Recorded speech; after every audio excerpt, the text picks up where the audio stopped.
विष्णूचं 16वं नाव आहे क्षेत्रज्ञ. क्षेत्रम शरीरम जानती इति क्षेत्रज्ञ.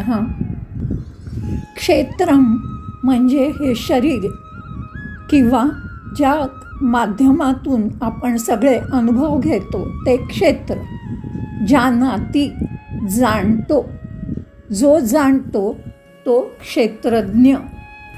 गीतेमध्ये परमेश्वर म्हणतात क्षेत्रज्ञम चापी माम विद्धी, की क्षेत्रज्ञसुद्धा मीच आहे. असा हा क्षेत्रज्ञ शरीराच्या आतल्या सगळ्या अनुभवांना, क्षेत्राला पूर्णपणे जाणतो. असा हा क्षेत्रज्ञ. ओम क्षेत्रज्ञाय नमः. 17वं विष्णूचं नाम आहे अक्षरः. न क्षरति इति अक्षरः परमात्मा.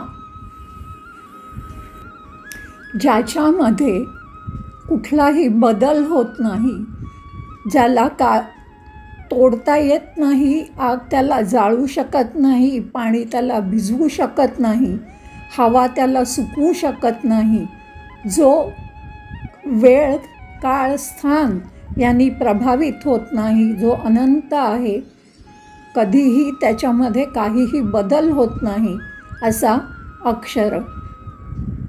परमेश्वर गीतेत म्हणतात अक्षरम ब्रह्म परमम. अक्षर हे ब्रह्मच आहे, सर्वोच्च ब्रह्म म्हणजे अक्षर.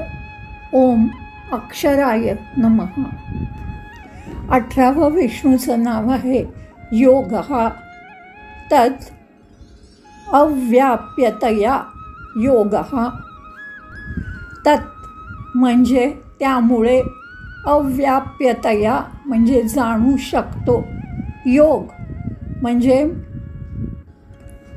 त्याच्याशी जोडले जाऊ शकतो, असा जो तो योग, ज्याला योगाच्या माध्यमातून आपण जाणू शकतो. आणि ते जाणल्यावर साधकाचं मन शांत होतं.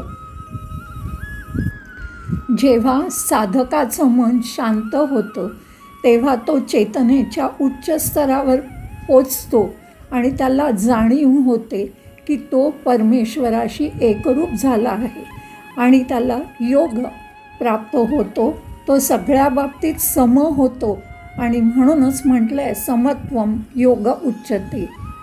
ओम योगाय नमः. 19वं विष्णूचं नाव आहे योगविदाम नेता.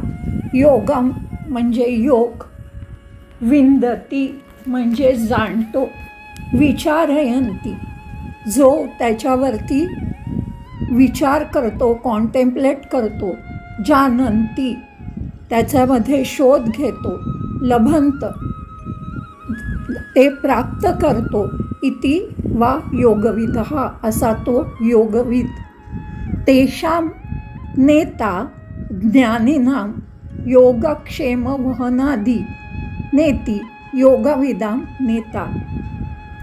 असा योग जाणणाऱ्यांचा नेता जो ज्ञानी लोकांचा योगक्षेम, त्यांचा अस्तित्व यांचा सांभाळ करतो, तो योगविदाम नेता.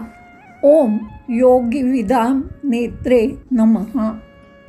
विष्णूचं 20वं नाव आहे प्रधान पुरुषेश्वरः.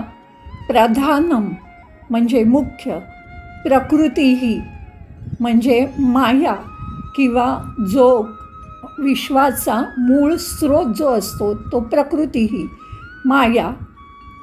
पुरुषः जीवः जो जीव म्हणजे प्रत्येकामध्ये जो असतो तो जीव. तयो ईश्वरः त्यांचा जो ईश्वर, त्यांचा जो मुख्य, तो प्रधान पुरुषेश्वरः. ज्याच्यामुळे मायेचं आणि त्यामुळे निर्माण झालं त्याच्यातल्या जीवाचं अस्तित्व आणि कार्य हे संभव होतं, असा तो प्रधान पुरुषेश्वरः. मुख्य संपूर्ण माया ब्रह्मांडचं मूळ स्वरूप जे आहे, मूळ कारण जे आहे असा प्रधान पुरुषेश्वरः. ओम प्रधान पुरुषेश्वराय नमः.